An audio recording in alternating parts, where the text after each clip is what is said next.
Hi ಸ್ನೇಹಿತರೆ, ಎಲ್ಲರಿಗೂ Tirumala academy YouTube ಚಾನಲ್ಗೆ ಎಲ್ಲರಿಗೂ ಸ್ವಾಗತ.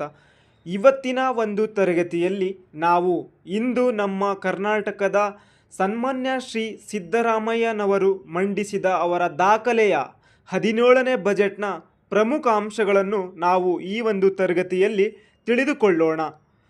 ಮೊದಲನೆಯ ಅಂಶ, ಮಣ್ಣಿನ ಸಾವಯವ ಇಂಗಾಲ ಹಾಗೂ ಅದರ ಭೌತಿಕ, ರಾಸಾಯನಿಕ, ಜೈವಿಕ ಗುಣಮಟ್ಟವನ್ನು ಹೆಚ್ಚಿಸುವ ಮೂಲಕ ಪರಿಸರ ಸ್ನೇಹಿ ಮತ್ತು ಸುಸ್ಥಿರ ಕೃಷಿ ಪದ್ಧತಿಗಳನ್ನು ಉತ್ತೇಜಿಸಲು ಕರ್ನಾಟಕ ಸರ್ಕಾರ ವಸುಧಾಮೃತ ಕಾರ್ಯಕ್ರಮವನ್ನು ಜಾರಿಗೊಳಿಸಲಾಗುವುದು ಎಂದು ಈ ಬಜೆಟಿನಲ್ಲಿ ತಿಳಿಸಿದ್ದಾರೆ.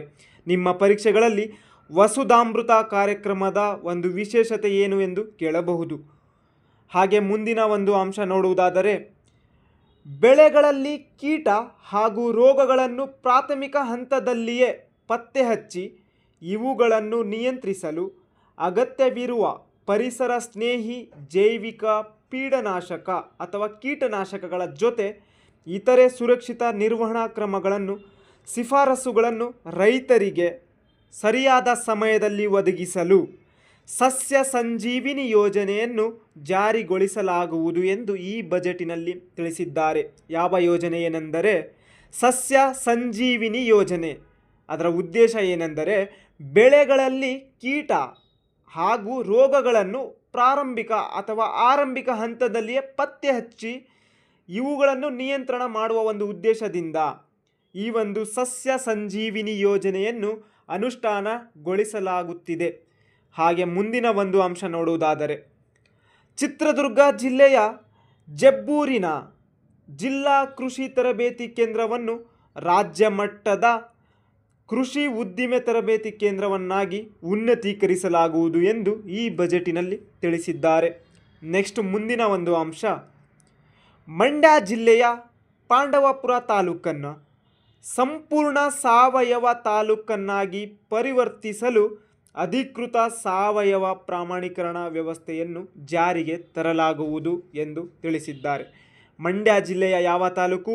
ಪಾಂಡವಪುರ ತಾಲೂಕನ್ನು ಸಂಪೂರ್ಣ ಸಾವಯವ ತಾಲೂಕನ್ನಾಗಿ ಪರಿವರ್ತಿಸಲು ಈ ಒಂದು ವ್ಯವಸ್ಥೆಯನ್ನು ಕರ್ನಾಟಕ ಸರ್ಕಾರ ಜಾರಿಗೆ ತರಲಾಗಿದೆ. ಮುಂದಿನ ಒಂದು ಅಂಶ ನೋಡುವುದಾದರೆ, ರೈತರಿಗೆ ಉತ್ತಮ ಗುಣಮಟ್ಟದ ಕೃಷಿ ಪರಿಕರಗಳನ್ನು ಕೈಗೆಟಕುವ ದರದಲ್ಲಿ ಲಭ್ಯವಾಗಿಸುವುದರ ಜೊತೆಗೆ ಮಾರುಕಟ್ಟೆಯ ಅನಿಶ್ಚಿತತೆಯನ್ನು ನಿವಾರಿಸುವ ಉದ್ದೇಶದಿಂದ ಬಿತ್ತನೆಗೆ ಬೀಜಗಳು, ಕೀಟನಾಶಕಗಳು, ರಸಗೊಬ್ಬರಗಳು ಹಾಗೂ ಕೃಷಿ ಯಂತ್ರೋಪಕರಣಗಳನ್ನು ಒಂದೇ ಸೂರಿನಡಿ ದೊರಕಿಸಲು ಪ್ರಾಯೋಗಿಕವಾಗಿ ಕೋಲಾರ ಜಿಲ್ಲೆಯ ಪ್ರತಿಯೊಂದು ಗ್ರಾಮದಲ್ಲಿ MSILನ ಸಹಭಾಗಿತ್ವದಲ್ಲಿ ರೈತ ಮಾಲನ್ನು ಸ್ಥಾಪಿಸಲಾಗುವುದು ಎಂದು ತಿಳಿಸಿದ್ದಾರೆ. ರೈತ ಮಾಲ್ಗಳನ್ನು ಸ್ಥಾಪಿಸಲಾಗುವುದು ಏನೆಂದರೆ ಒಂದೇ ಸೋರಿನಲ್ಲಿ ಬಿತ್ತನೆ ಬೀಜಗಳಾಗಿರಲಿ, ಕೃಷಿ ಯಂತ್ರೋಪಕರಣಗಳಾಗಿರಲಿ, ರಸಗೊಬ್ಬರ, ಕೀಟನಾಶಕ ಎಲ್ಲದೂ ಕೂಡ ಒಂದೇ ಕಡೆ ಸಿಗುವಂತೆ ಮಾಡಲು ಪ್ರಾಯೋಗಿಕವಾಗಿ ಒಂದು ಕೋಲಾರ ಜಿಲ್ಲೆಯಲ್ಲಿ ಈ ಒಂದು ರೈತ ಮಾಲನ್ನು ಅನುಷ್ಠಾನ ತರಲಾಗುತ್ತದೆ ಅಂತ ಕರ್ನಾಟಕ ಸರ್ಕಾರ ಈ ಒಂದು ಬಜೆಟ್ನಲ್ಲಿ ತಿಳಿಸಿದ್ದಾರೆ. ಅದು ಮುಂದಿನ ದಿನಗಳಲ್ಲಿ ಪ್ರತಿಯೊಂದು ಜಿಲ್ಲೆಗಳು ಕೂಡ ವಿಸ್ತರಿಸಬಹುದು. ಅದೇ ರೀತಿಯಾಗಿ ಮುಂದಿನ ಒಂದು ಅಂಶ, ರಾಮನಗರ, ಶಿಡ್ಲಘಟ್ಟ, ಹಾವೇರಿ, ತಾಂಡವಪುರ ಕಂಡುಬರೋದು ಮೈಸೂರಲ್ಲಿ ಹಾಗೂ ಕಲಬುರಗಿಯಲ್ಲಿ ಸಿಲ್ಕ್ ಪಾರ್ಕ್ಗಳನ್ನು ಸ್ಥಾಪನೆಗೆ ಕ್ರಮ ವಹಿಸಲಾಗುವುದು ಎಂದು ಈ ಬಜೆಟ್ನಲ್ಲಿ ತಿಳಿಸಿದ್ದಾರೆ. ಯಾವ ಸ್ಥಳಗಳು ಎಂಬುದು ನಮ್ಮ ಪರೀಕ್ಷೆಗಳಲ್ಲಿ ಬಹಳ ಪ್ರಮುಖ ಅಂಶವಾಗಿರುತ್ತವೆ. ಸಿಲ್ಕ್ ಪಾರ್ಕ್ಗಳನ್ನು ಎಲ್ಲೆಲ್ಲಿ ಸ್ಥಾಪಿಸಲಾಗುವುದೆಂದರೆ ರಾಮನಗರ, ಶಿಡ್ಲಘಟ್ಟ, ಹಾವೇರಿ, ತಾಂಡವಪುರ, ಕಲಬುರಗಿ ಈ 5 ಪ್ಲೇಸಸ್ಸು ಬಹಳ ಪ್ರಮುಖವಾಗಿರುತ್ತವೆ. ಸಿಲ್ಕ್ ಪಾರ್ಕ್ಗಳು ಸ್ಥಾಪನೆಗೆ ಕ್ರಮ ವಹಿಸಲಾಗುತ್ತಿದೆ ಈ ಒಂದು 5 ಸ್ಥಳಗಳಲ್ಲಿ. ಹಾಗೆ ಮುಂದಿನ ಒಂದು ಅಂಶ, ಸ್ಥಳೀಯ ಮೇಕೆ ತಳಿಗಳ ಉನ್ನತೀಕರಣಕ್ಕಾಗಿ ಮೈಸೂರಿನಲ್ಲಿ ಬೋಯರ್ ಮೇಕೆ ತಳಿ ಸಂವರ್ಧನಾ ಕೇಂದ್ರವನ್ನು ಸ್ಥಾಪಿಸಲಾಗುವುದು ಎಂದು ಈ ಬಜೆಟ್ನಲ್ಲಿ ತಿಳಿಸಿದ್ದಾರೆ. ಅಂದರೆ ಸ್ಥಳೀಯ ಮೇಕೆ ತಳಿಗಳನ್ನು ಉನ್ನತೀಕರಣ ಮಾಡುವ ಉದ್ದೇಶದಿಂದ ಮೈಸೂರಿನಲ್ಲಿ ಯಾವ ತಳಿ? ಬೋಯರ್ ಮೇಕೆ ತಳಿ ಸಂವರ್ಧನಾ ಕೇಂದ್ರವನ್ನು ಸ್ಥಾಪಿಸಲಾಗುತ್ತದೆ. ಹಾಗೆಯೇ ಪಿರಿಯಾಪಟ್ಟಣ ತಾಲೂಕಿನ ಕಂಪಲಾಪುರದಲ್ಲಿ ಬಂಡೂರು ಕುರಿ ತಳಿ ಸಂವರ್ಧನಾ ಕೇಂದ್ರವನ್ನು ಸ್ಥಾಪಿಸಲಾಗುವುದು ಎಂದು ಈ ಒಂದು ಬಜೆಟ್ನಲ್ಲಿ ತಿಳಿಸಿದ್ದಾರೆ. ಹಾಗೆಯೇ ಮುಂದಿನ ಒಂದು ಅಂಶ, ಜಾನುವಾರುಗಳ ಸಂತಾನೋತ್ಪತ್ತಿ ಸಮಸ್ಯೆಗಳನ್ನು ನಿವಾರಿಸಲು ವರ್ಷಕ್ಕೊಂದು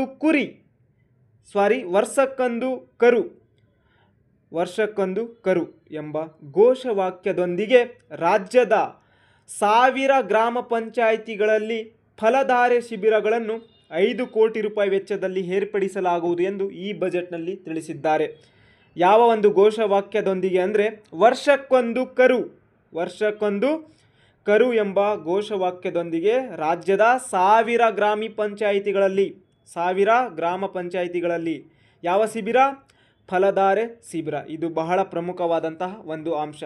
ಯಾವ ಘೋಷವಾಕ್ಯ ಅಂತ ಕೇಳಬಹುದು, ಯಾವ ಶಿಬಿರ, ಎಷ್ಟು ಗ್ರಾಮ ಪಂಚಾಯಿತಿ ಅಂತ ಕೇಳಬಹುದು. ಜಾನುವಾರುಗಳ ಸಂತಾನೋತ್ಪತ್ತಿ ಸಮಸ್ಯೆಗಳನ್ನು ನಿವಾರಿಸಲು. ಹಾಗೆ ಮುಂದಿನ ಒಂದು ಅಂಶ,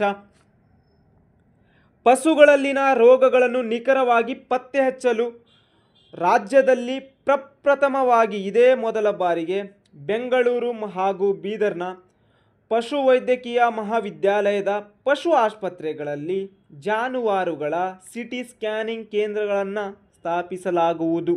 ಸಿಟಿ ಸ್ಕ್ಯಾನಿಂಗ್ ಸೆಂಟರ್ ಸ್ಥಾಪಿಸ್ತೇವೆ ಅಂತ ಈ ಒಂದು ಬಜೆಟ್ನಲ್ಲಿ ತಿಳಿಸಿದ್ದಾರೆ. ಮುಂದಿನ ಒಂದು ಅಂಶ, ಬೀದಿ ನಾಯಿಗಳ ಸಮಸ್ಯೆಗೆ ಪರಿಹಾರೋಪರವಾಗಿ ಸಂತಾರಣ ನಿಯಂತ್ರಣವನ್ನು ವೈಜ್ಞಾನಿಕ ಹಾಗೂ ಪರಿಣಾಮಕಾರಿ ರೀತಿಯಲ್ಲಿ ಜಾರಿಗೆ ತರುವ ಉದ್ದೇಶದಿಂದ ಪಶುವೈದ್ಯರು ಮತ್ತು ಪಶುವೈದ್ಯಕೀಯ ವಿದ್ಯಾರ್ಥಿಗಳಿಗೆ ಉನ್ನತ ಮಟ್ಟದ ತಾಂತ್ರಿಕ ತರಬೇತಿಯನ್ನು ನೀಡಲು ಬೆಂಗಳೂರು ಹಾಗೂ ಬೀದರ್ನಲ್ಲಿ ಪ್ಲೇಸಸ್ಗಳು ಬಹಳ ಇಂಪಾರ್ಟೆಂಟು. ಬೆಂಗಳೂರು ಆ್ಯಂಡ್ ಬೀದರ್ನಲ್ಲಿ ಶ್ವಾನ ಸಂತಾನ ನಿಯಂತ್ರಣ ತರಬೇತಿ ಕೇಂದ್ರ, ಶ್ವಾನ ಸಂತಾನ ನಿಯಂತ್ರಣ ತರಬೇತಿ ಸೆಂಟರ್ ಅನ್ನು ಸ್ಥಾಪಿಸುತ್ತೇವೆ ಎಂದು ಈ ಬಜೆಟ್ನಲ್ಲಿ ತಿಳಿಸಿದ್ದಾರೆ. ಮುಂದಿನ ಒಂದು ಪ್ರಮುಖ ಅಂಶ, ಮೀನು ಆಹಾರದ ಸೇವನೆಯನ್ನು ಉತ್ತೇಜಿಸುವ ಹಾಗೂ ಸಾರ್ವಜನಿಕರಿಗೆ ಸ್ವಚ್ಛ ಮತ್ತು ಗುಣಮಟ್ಟದ ಮೀನು ಉತ್ಪನ್ನಗಳನ್ನು ಲಭ್ಯವಾಗುವಂತೆ ಮಾಡಲು ಮೀನು ಆಹಾರದ ಸೇವನೆಯನ್ನು ಉತ್ತೇಜಿಸುವ ಹಾಗೂ ಸಾರ್ವಜನಿಕರಿಗೆ ಸ್ವಚ್ಛ ಮತ್ತು ಗುಣಮಟ್ಟದ ಮೀನು ಉತ್ಪನ್ನಗಳನ್ನು ಲಭ್ಯವಾಗುವಂತೆ ಮಾಡಲು ಬೆಳಗಾವಿ, ದಾವಣಗೆರೆ, ಹುಬ್ಬಳ್ಳಿ ಮತ್ತು ಚಿಕ್ಕಮಗಳೂರಿನಲ್ಲಿ ಮತ್ಸ್ಯದರ್ಶಿನಿಗಳನ್ನು ಸ್ಥಾಪಿಸಲಾಗುವುದು ಎಂದು ಈ ಬಜೆಟ್ನಲ್ಲಿ ತಿಳಿಸಿದ್ದಾರೆ. ಮತ್ಸ್ಯದರ್ಶಿನಿಗಳನ್ನು ಸ್ಥಾಪಿಸಲಾಗುವುದು ಎಲ್ಲೆಲ್ಲಿ? ಬೆಳಗಾವಿ, ದಾವಣಗೆರೆ, ಹುಬ್ಬಳ್ಳಿ, ಚಿಕ್ಕಮಗಳೂರಿನಲ್ಲಿ ಮತ್ಸ್ಯದರ್ಶಿನಿಯನ್ನು ಸ್ಥಾಪಿಸಲಾಗುವುದು. ಆ ವರ್ಡು ಬಹಳ ಇಂಪಾರ್ಟೆಂಟು. ಮುಂದಿನ ಒಂದು ಪ್ರಮುಖ ಅಂಶ ನೋಡುವುದಾದರೆ 2026-27ನೇ ಸಾಲಿನಿಂದ ಈ ವರ್ಷದಿಂದ ವಿದ್ಯಾ ವಿಕಾಸ ಯೋಜನೆ ಅಡಿ ಸ್ಕೀಮ್ನ ನೇಮು ಬಹಳ ಇಂಪಾರ್ಟೆಂಟು. ವಿದ್ಯಾ ವಿಕಾಸ ಯೋಜನೆ ಅಡಿ ಪೂರ್ವ ಪ್ರಾಥಮಿಕ ವಿದ್ಯಾರ್ಥಿಗಳಿಗೆ ಚಟುವಟಿಕೆ ಪುಸ್ತಕಗಳನ್ನು 1ರಿಂದ 10ನೇ ತರಗತಿಯವರೆಗೆ ಮೌಲ್ಯ ಶಿಕ್ಷಣ ಪುಸ್ತಕಗಳನ್ನು ಮತ್ತು ಪದವಿ ಪೂರ್ವ ವಿದ್ಯಾರ್ಥಿಗಳಿಗೆ ಪಠ್ಯ ಪುಸ್ತಕಗಳನ್ನು ಉಚಿತವಾಗಿ ನೀಡಲಾಗುವುದು. ಯಾವ ಯೋಜನೆ ಅಡಿ ಎಂದರೆ ವಿದ್ಯಾ ವಿಕಾಸ ಯೋಜನೆ. ಇದು ಪ್ರಮುಖ ಅಂಶವಾಗಿರುತ್ತದೆ. ಮುಂದಿನ ಒಂದು ಅಂಶ ನೋಡುವುದಾದರೆ ರಾಜ್ಯದ ಎಲ್ಲ ಸರ್ಕಾರಿ, ಖಾಸಗಿ ಮತ್ತು ಡೀಮ್ಡ್ ವಿಶ್ವವಿದ್ಯಾಲಯಗಳಲ್ಲಿ ಜಾತಿ ಆಧಾರದ ಮೇಲೆ ವಿದ್ಯಾರ್ಥಿಗಳ ಮೇಲೆ ನಡೆಯುವ ಶೈಕ್ಷಣಿಕ ಮತ್ತು ಸಾಮಾಜಿಕ ದೌರ್ಜನ್ಯವನ್ನು ನಿಲ್ಲಿಸಲು ರೋಹಿತ್ ವೇಮುಲ ಕಾಯ್ದೆಯನ್ನು ಜಾರಿಗೆ ತರಲಾಗುವುದು ಎಂದು ಈ ಬಜೆಟ್ನಲ್ಲಿ ತಿಳಿಸಿದ್ದಾರೆ. ಯಾವ ಆ್ಯಕ್ಟ್ ಅಂದರೆ ರೋಹಿತ್ ವೇಮುಲು ಕಾಯ್ದೆಯನ್ನು ಜಾರಿಗೆ ತರಲಾಗುವುದು ಎಂದು ತಿಳಿಸಿದ್ದಾರೆ.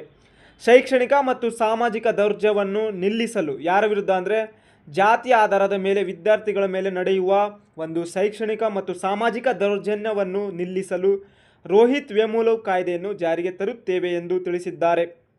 ಮುಂದಿನ ಒಂದು ಅಂಶ ನೋಡುವುದಾದರೆ ಬೆಂಗಳೂರಿನ ವಿಕ್ಟೋರಿಯಾ ಆಸ್ಪತ್ರೆಯನ್ನು ಶಾಂತವೇರಿ ಗೋಪಾಲಗೌಡ ಆಸ್ಪತ್ರೆ. ಬೆಂಗಳೂರಿನ ವಿಕ್ಟೋರಿಯಾ ಆಸ್ಪತ್ರೆಯನ್ನು ಶಾಂತವೇರಿ ಗೋಪಾಲಗೌಡ ಆಸ್ಪತ್ರೆ ಎಂದು ಮರುನಾಮಕರಣಗೊಳಿಸಲಾಗುವುದು ಎಂದು ಈ ಒಂದು ಬಜೆಟ್ನಲ್ಲಿ ತಿಳಿಸಿದ್ದಾರೆ. ಮುಂದಿನ ಒಂದು ಅಂಶ ನೋಡುವುದಾದರೆ, ಅರಣ್ಯ ಮತ್ತು ಅರಣ್ಯದಂಚಿನಲ್ಲಿ ವಾಸಿಸುತ್ತಿರುವ ಇರುಳ, ಸೋಲಿಗ, ಜೇನುಕುರುಬ, ಕಾಡುಕುರುಬ, ಕುಡಿಯ, ಸಿದ್ದಿ ಮತ್ತು ಇತರೆ ಸೂಕ್ಷ್ಮ ಮತ್ತು ಅತಿ ಸೂಕ್ಷ್ಮ ಪರಿಶಿಷ್ಟ ಪಂಗಡದ PVTG ಗಳಿಗೆ ಕರ್ನಾಟಕ ಆದಿವಾಸಿ ಅಭಿವೃದ್ಧಿ ನಿಗಮವನ್ನು ಸ್ಥಾಪಿಸಲಾಗುವುದು ಎಂದು ತಿಳಿಸಿದ್ದಾರೆ. ಟ್ರೈಬ್ಸ್ ಬಗ್ಗೆ ಈ ಒಂದು ಕ್ವಶನ್ಸು ಯಾವ್ಯಾವ ಟ್ರೈಬ್ಸ್ ಬರ್ತಾವಂದರೆ ಇದರಲ್ಲಿ ಈರುಳ, ಸೋಲಿಗ, ಜೇನುಕುರುಬ, ಕಾಡುಕುರುಬ, ಕೊಡಿಯ, ಸಿದ್ದಿ ಈ 6 ಬುಡಕಟ್ಟು ಜನಾಂಗಗಳ ಬಗ್ಗೆ ನೀವು ತಿಳಿದುಕೊಂಡಿರಬೇಕು. ಮುಂದಿನ ಒಂದು ಅಂಶ ನೋಡುವುದಾದರೆ, ಸಂವಿಧಾನ ಶಿಲ್ಪಿ ಡಾಕ್ಟರ್ BR ಅಂಬೇಡ್ಕರ್ ಹಾಗೂ ಇತರ ಸಮಾಜ ಸುಧಾರಕರ ಪುಸ್ತಕಗಳನ್ನು ಉರ್ದು ಭಾಷೆಯಲ್ಲಿ ಅನುವಾದಿಸಲಾಗುವುದು ಎಂದು ಈ ಬಜೆಟ್ನಲ್ಲಿ ತಿಳಿಸಿದ್ದಾರೆ. ಸಂವಿಧಾನ ಶಿಲ್ಪಿ ಡಾಕ್ಟರ್ BR ಅಂಬೇಡ್ಕರ್ ಹಾಗೂ ಇತರೆ ಸಮಾಜ ಸುಧಾರಕರ ಪುಸ್ತಕಗಳನ್ನು ಈ ಕೆಳಗಿನ ಯಾವ ಭಾಷೆಯಲ್ಲಿ ಅನುವಾದಿಸಲಾಗುವುದು ಎಂದು ಈ ಬಜೆಟ್ನಲ್ಲಿ ತಿಳಿಸಿದ್ದಾರೆ ಅಂತ ನಿಮಗೆ ಪ್ರಶ್ನೆಗಳನ್ನು ನಿಮ್ಮ ಪರೀಕ್ಷೆಗಳಲ್ಲಿ ಕೇಳಬಹುದು. ಉರ್ದು ಭಾಷೆಯಲ್ಲಿ ಅನುವಾದಿಸಲಾಗುವುದು ಎಂದು ಈ ಒಂದು ಬಜೆಟ್ನಲ್ಲಿ ತಿಳಿಸಿದ್ದಾರೆ. ಮುಂದಿನ ಒಂದು ಅಂಶ, ಮೈಸೂರು ಮತ್ತು ಕಲಬುರಗಿಯಲ್ಲಿ ತಲಾ 16 ಕೋಟಿ ರೂಪಾಯಿ ವೆಚ್ಚದಲ್ಲಿ, ನಮಗೆ ಮೊತ್ತ ಕೇಳೋದಕ್ಕಿಂತ ಒಂದು ಸ್ಕೀಮ್ಸ್ ಹೆಸರು ಕೇಳ್ತಾರೆ, ಏನು ಅಂತ ಕೇಳ್ತಾರೆ, ಸೆಂಟರ್ ನೇಮ್ ಕೇಳ್ತಾರೆ. ಮೈಸೂರು ಮತ್ತು ಕಲಬುರಗಿಯಲ್ಲಿ ಸಿಡರ್ ಎಲೆಕ್ಟ್ರಿಕ್ ಯೂತ್ ಇಂಪ್ಯಾಕ್ಟ್ ಕೇಂದ್ರ, cider electric youth impact centre ಅನ್ನು ಸ್ಥಾಪಿಸುತ್ತೇವೆ ಎಂದು ತಿಳಿಸಿದ್ದಾರೆ. ಎಲ್ಲಿ ಅಂದರೆ ಮೈಸೂರು ಆ್ಯಂಡ್ ಕಲಬುರಗಿಯಲ್ಲಿ. ಹಾಗೆ ಮುಂದಿನ ಒಂದು ಅಂಶ, ಬಹಳ ಪ್ರಮುಖವಾದಂತಹ ಒಂದು ಅಂಶ ಇದು, ರಾಷ್ಟ್ರಪಿತ ಮಹಾತ್ಮ ಗಾಂಧೀಜಿಯವರ ಹೆಸರನ್ನು ಚಿರಸ್ಥಾಯಿಗೊಳಿಸುವ ಉದ್ದೇಶದಿಂದ ರಾಜ್ಯದ ಎಲ್ಲ ಗ್ರಾಮ ಪಂಚಾಯಿತಿಗಳಿಗೆ ಇನ್ನು ಮುಂದೆ ಮಹಾತ್ಮ ಗಾಂಧಿ ಗ್ರಾಮ ಪಂಚಾಯಿತಿ ಎಂದು ನಾಮಕರಣ ಮಾಡಲಾಗುವುದು ಎಂದು ಈ ಬಜೆಟ್ನಲ್ಲಿ ತಿಳಿಸಿದ್ದಾರೆ. ಮಹಾತ್ಮ ಗಾಂಧಿ ಗ್ರಾಮ ಪಂಚಾಯಿತಿ ಎಂದು ನಾಮಕರಣ ಮಾಡಲಾಗುವುದು. ಇನ್ನು ಮುಂದೆ ಎಲ್ಲ ಗ್ರಾಮ ಪಂಚಾಯಿತಿಗೆ ಮಹಾತ್ಮ ಗಾಂಧೀಜಿ ಗ್ರಾಮ ಪಂಚಾಯಿತಿ ಎಂದು ಕರೆಯಬೇಕಾಗುತ್ತದೆ. ಹಾಗೆಯೇ ಮುಂದಿನ ಒಂದು ಅಂಶ ನೋಡುವುದಾದರೆ, ಕಾಗೋಡು ಸತ್ಯಾಗ್ರಹಕ್ಕೆ ಸಂಬಂಧಿಸಿದ ಕಥಾವಸ್ತುವನ್ನು ಒಳಗೊಂಡ ನಾ ಡಿಸೋಜ ವಿರಚಿತ ಕೊಳಗ ಕಾದಂಬರಿಯನ್ನು ಆಧರಿಸಿ ನಾಟಕವನ್ನು ಇಡೀ ರಾಜ್ಯಾದ್ಯಂತ ಪ್ರದರ್ಶಿಸಲಾಗುವುದು ಎಂದು ಈ ಬಜೆಟ್ನಲ್ಲಿ ತಿಳಿಸಿದ್ದಾರೆ.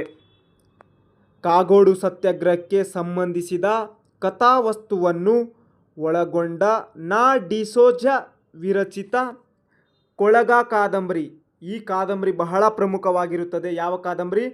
ಕೊಳಗ ಕಾದಂಬರಿಯನ್ನು ರಚಿಸಿದವರು ಯಾರು? ನಾ ಡಿಸೋಜ. ಯಾವುದಕ್ಕೆ ಸಂಬಂಧಿಸಿದೆ? ಕಾಗೋಡು ಸತ್ಯಾಗ್ರಹಕ್ಕೆ ಸಂಬಂಧಿಸಿದೆ. ಈ ಕಾಗೋಡು ಸತ್ಯಾಗ್ರಹಕ್ಕೆ ಸಂಬಂಧಿಸಿದಂತಹ ನಾ ಡಿಸೋಜ ಬರೆದಿರುವ ಕೊಳಗ ಕಾದಂಬರಿಯನ್ನು ಆಧರಿಸಿ ನಾಟಕವನ್ನು ಇಡೀ ರಾಜ್ಯಾದ್ಯಂತ ಪ್ರದರ್ಶಿಸಲಾಗುವುದು ಎಂದು ಈ ಒಂದು ಬಜೆಟಿನಲ್ಲಿ ತಿಳಿಸಿದ್ದಾರೆ. ಹಾಗೆ ಮುಂದಿನ ಒಂದು ಅಂಶ ನೋಡುವುದಾದರೆ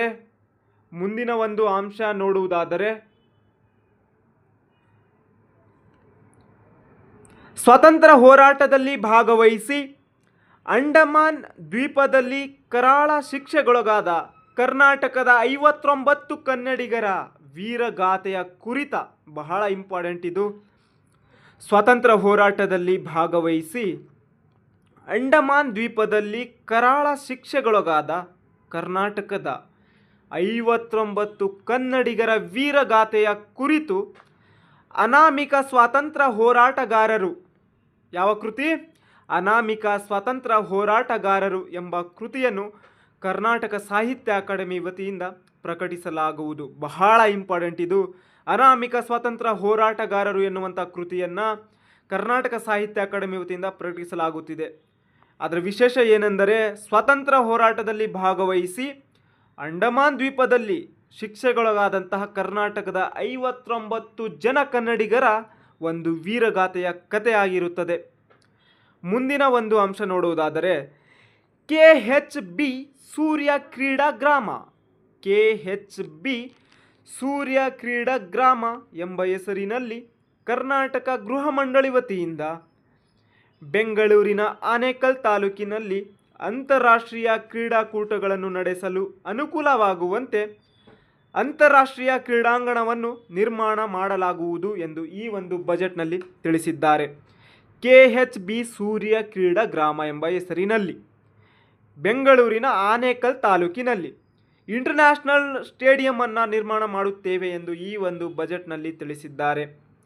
ನೆಕ್ಸ್ಟ್ ಮುಂದಿನ ಒಂದು ವಿಷಯ ನೋಡುವುದಾದರೆ, ಜೀವರ್ಗಿಯಲ್ಲಿ ಒಂದು ನಾಲೆಡ್ಜ್ ಪಾರ್ಕ್ ಅನ್ನು ಸ್ಥಾಪಿಸಲಾಗುವುದು ಎಂದು ತಿಳಿಸಿದ್ದಾರೆ. ಗುಲ್ಬರ್ಗಾ ಜಿಲ್ಲೆಯ ಜೀವರ್ಗಿಯಲ್ಲಿ ಒಂದು ನಾಲೆಡ್ಜ್ ಪಾರ್ಕ್ ಅನ್ನು ಸ್ಥಾಪಿಸಲಾಗುವುದು ಎಂದು ತಿಳಿಸಿದ್ದಾರೆ. ಮುಂದಿನ ಒಂದು ಅಂಶ, ಬಂದರುಗಳು ಮತ್ತು ಸರಕು ಸಾಗಾಣಿಕೆ ವಲಯದ ಅಭಿವೃದ್ಧಿಗಾಗಿ ಸಮಗ್ರ ಮಲ್ಟಿ ಮಾಡೆಲ್ ಲಾಜಿಸ್ಟಿಕ್ಸ್ ನೀತಿಯನ್ನು ರೂಪಿಸಲಾಗುವುದು ಎಂದು ತಿಳಿಸಿದ್ದಾರೆ.